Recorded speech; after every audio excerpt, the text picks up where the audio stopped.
I heard her laugh and say, "Oh please, he's paying for everything. He always does. He thinks the trip is his idea." And just like that, I closed the door without making a sound. I didn't confront her. I didn't ask questions. I simply walked back to my car, started the engine, and smiled at my own reflection in the rearview mirror. Because in that instant something in me clicked, something cold, calm, and razor sharp. My name's Daniel, and I've always considered myself a simple guy. I work in IT, save responsibly, avoid drama, and spend most of my free time doing the same nerdy hobbies I've had since high school. My girlfriend, Mia, was the opposite of simple. She was glitter, noise, and chaos wrapped in designer clothes she couldn't actually afford. Her friends, her circle, as she called them, were even worse. Everything with them was competition. Who had the nicest bags, who went to the fancier restaurants, who got surprised with the grandest vacations. That's how the whole big birthday trip idea started. Mia kept saying, "All the girls' boyfriends take them on lavish getaways. I don't want to feel left out again this year." And honestly, I liked the idea at first. I've always been generous, and I genuinely enjoyed surprising people. But over the months, something began feeling off. Every time I mentioned costs, she'd brush it aside. When I asked if she could contribute even a little, she'd wrinkle her nose and mumble, "Don't be cheap, Dan. It's embarrassing." I ignored those comments longer than I should have. I blamed stress, blamed her influencer-wannabe lifestyle, blamed everything except the possibility that she saw me as her personal wallet. But the truth has a way of slapping you in the face when you least expect it. That day, I'd stopped by her apartment to give her the new luggage set she'd been hinting about for weeks. I thought surprising her early would make her happy.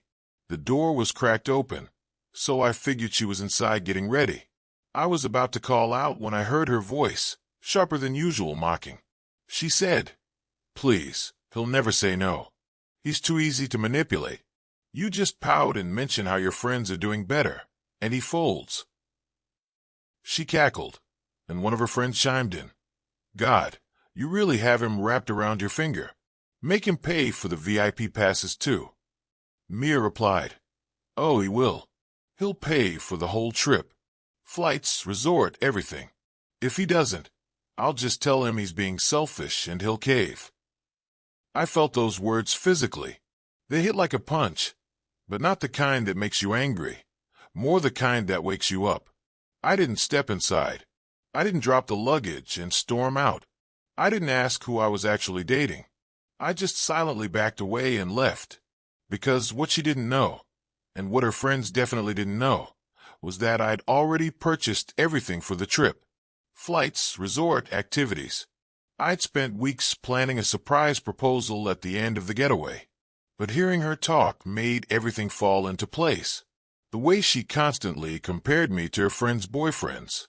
The pressure, the entitled tone, the emotional manipulation disguised as disappointment. That wasn't love. It wasn't even partnership. It was convenience. And then came the part that made my stomach twist, the worst part. Later that night, after I'd cooled down a bit, I decided to go through the messages on the iPad I'd lent her. Not to snoop. I just wanted to reset it for myself, because I suddenly had zero interest in letting her use any of my devices again. When I turned it on, a set of messages popped up from her friend Kara. Kara wrote, "Did you tell him about the guy from the club?" Mia, no. Why would I? Dan's boring. He'll never know. Kara, girl, that was risky. Mia, he'll pay for the whole trip and the ring before he ever questions anything. My blood went cold. It wasn't just manipulation. It wasn't just financial dependency. There was someone else. Infidelity. She wasn't with me. She was using me until she secured her next phase of life. Attention, status, money, or whatever her warped version of success looked like. I stared at the messages for a long time. I didn't cry. I didn't rage. I didn't break anything. My mind went quiet, too quiet. And then, piece by piece, a plan formed. A simple one. Elegant. Clean. A plan that required only one thing from me. Act normal. I would take her on that trip. Play the doting boyfriend. Smile while she bragged. Let her believe she'd manipulated her way into the perfect birthday. Then, at the peak of her confidence, when she was surrounded by the friends she desperately needed validation from, I would let the truth bury her. She wanted a grand spectacle. She was going to get one, just not the kind she expected. The hardest part wasn't pretending I didn't know. The hardest part was listening to her gush as she wrapped her arms around my neck and squealed, "Baby, you booked the oceanfront suite. Everyone is going to freak out." She kissed my cheek like she hadn't just mocked me hours earlier for being easy to manipulate. But I kept smiling. I kept nodding. I kept my heartbeat steady and my voice calm. "I want this trip to be perfect for you," I told her. And she giggled, completely oblivious. The girls were even worse. At the airport, I overheard one whisper, "He actually did it. I told you. He's like a golden retriever with a paycheck." Another chimed in, "Mia wins again." They genuinely believed I existed to financially fuel their lifestyle. I couldn't wait to prove them wrong. But the key to a perfect reversal is timing. If you strike too early, the impact dulls. Too late, and they might suspect something. I needed to wait until the exact moment Mia was at maximum smugness. And boy, did she make it easy. By the time we landed at the resort, she was practically preening. She strutted into the lobby, tossing her hair, announcing, "My boyfriend booked the private villas, not the regular suites. Those are for people who budget." She said it loud enough for strangers to hear. She wanted admiration from everyone, even people she'd never see again. Inside the villa, she spun around like a child in a candy store. "This is perfect," she breathed, staring at the infinity pool, the champagne waiting on ice, the birthday banner I'd had the hotel set up. Then she looked at me with that familiar, sugary smile and murmured, "You're the best, baby." It should have hurt. It didn't. She didn't know she was standing on a stage built out of her own lies. That night, she gathered her friends for a pre-birthday toast. They sat around the pool, legs dangling in the water, glasses clinking. The girls were drunk on cocktails and self-importance. One of them smirked at me and said, "You're really spoiling Mia. Not every guy is as thoughtful." I just shrugged. "She deserves exactly what she's getting," I replied. Mia kissed my cheek again, oblivious to the double meaning. The next day was the big event, the group yacht excursion. This was the part I'd initially planned to use for the proposal. The sunset, the photographer hiding on board, the private dinner afterward. Instead, it would become something far different. On the dock, Mia strutted in her designer swimsuit, tugging at my arm and whispering, "Make sure you tip the crew well. I don't want the girls thinking we're cheap." She kept saying we, even though she hadn't paid for a single thing. The girls posed endlessly for their socials, while I quietly spoke to the boat manager. He nodded. Everything was ready. The moment we pushed off from the dock, Mia became unbearable. She tossed her hair, bragged about her man, bragged about their trip, bragged about the proposal vibes she kept dropping hints about. Meanwhile, her friends teased, "Dan, are you ready to level up? Mia's expecting that ring, you know." That was when I knew. This was the perfect time. I waited until everyone had a drink in hand, until Mia was at the front of the boat posing for her birthday photo, until her friends had their phones out recording what they assumed would be a romantic gesture. Then calmly, I clinked my glass with spoon and said, "Actually, I do have an announcement." Mia's eyes lit up. She mouthed, "Oh my God." I smiled at her, calm, warm, steady. "Mia," I said, "thank you for showing me exactly who you are." Confusion flickered. "Baby, what?" I handed my phone to the nearest friend, Kara. "Since you're so invested in our relationship, maybe you should read the messages you and Mia exchanged. Out loud, please. The part about me being easy to manipulate." Color drained from Mia's face instantly. The girls froze. Kara stuttered, "Dan, I don't think." "Read it," I said, gently but firm. She did. and the boat went silent. Then I said, "And while we're being honest, Mia, maybe you should explain who the guy from the club is." A collective gasp. Mia fumbled, grabbing my arm, whispering, "Dan, stop, this isn't funny." I stepped back. Then I delivered the final blow. I canceled my payment authorization this morning. The yacht, the resort, the flights home, they're now under your name and your friends' names. You all insisted I pay for everything. So now you can. Chaos erupted instantly. "What do you mean canceled? You can't do that." "Mia, what did you say to him?" The boat manager approached, polite but firm. "Ladies, we will need new payment before we dock." Mia spun on her friends. They spun on her. Accusations flew like knives. Tears, shouting, betrayal bouncing between them like wildfire. I simply picked up my bag, nodded to the manager, and said, "Thank you. My separate transport is arriving." Mia shrieked, "Daniel, don't you dare walk away." But I already had. And her perfect birthday? It had only just begun falling apart. The moment my feet hit the dock, I felt like I could breathe again. The resort sent a small transfer boat, just for me. Something I quietly arranged with the manager earlier. I didn't look back at Mia screaming on the yacht. I didn't need to.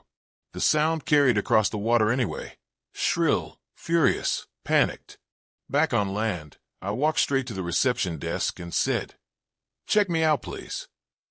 The receptionist, who had witnessed some of the earlier drama, raised an eyebrow and whispered, "Rough group." I just chuckled and replied, "You have no idea." By the time I reached the airport 2 hours later, my phone had turned into a war zone. First came Mia's messages. "Where did you go?" "Dan, I'm serious, pick up." "Is this about the messages?" "They were jokes." "Please answer me now."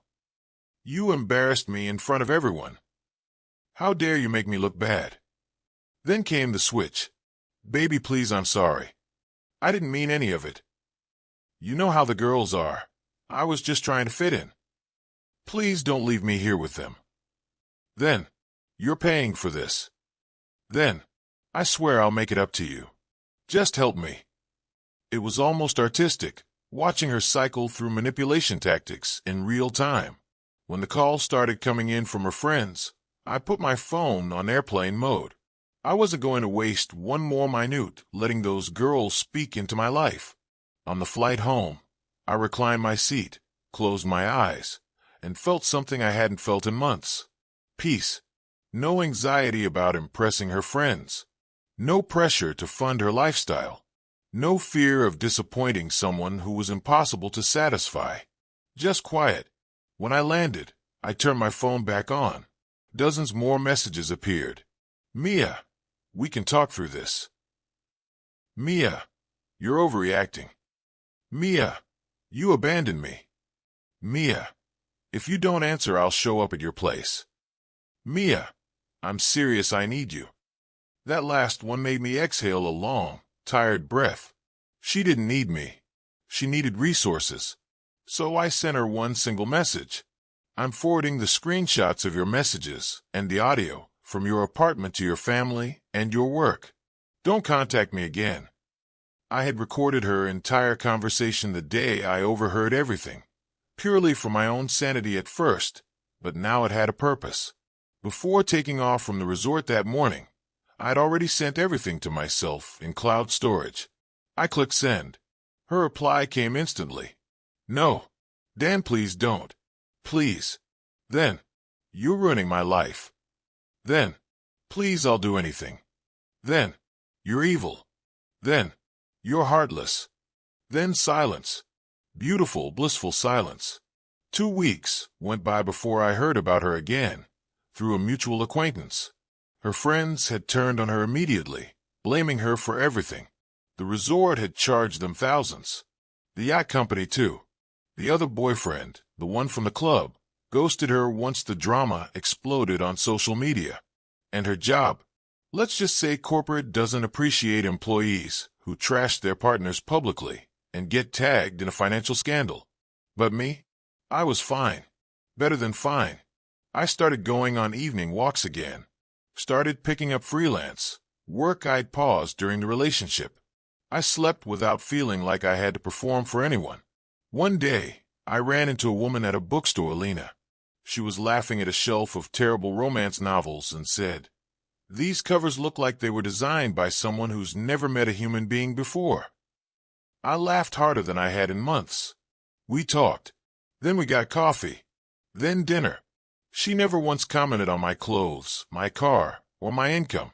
She asked about my hobbies, listened to my answers, and told me about her messy attempts at making sourdough bread. She was real, simple, warm, exactly what I didn't know I needed. And as I walked her to her car that night, she smiled at me, genuine, soft, and said, "You seem like someone who's been through a lot, but you also seem free." I nodded. Yeah, I guess I finally am. Because the truth is, Mia didn't break me. She revealed me. Revealed what I was tolerating. Revealed what I deserved better than. Walking away wasn't revenge. It was recovery. And I'll never let myself be manipulated like that again. Not when I've learned the most important lesson. Peace is worth more than any trip, any ring, any validation. And I'm done paying for other people's illusions.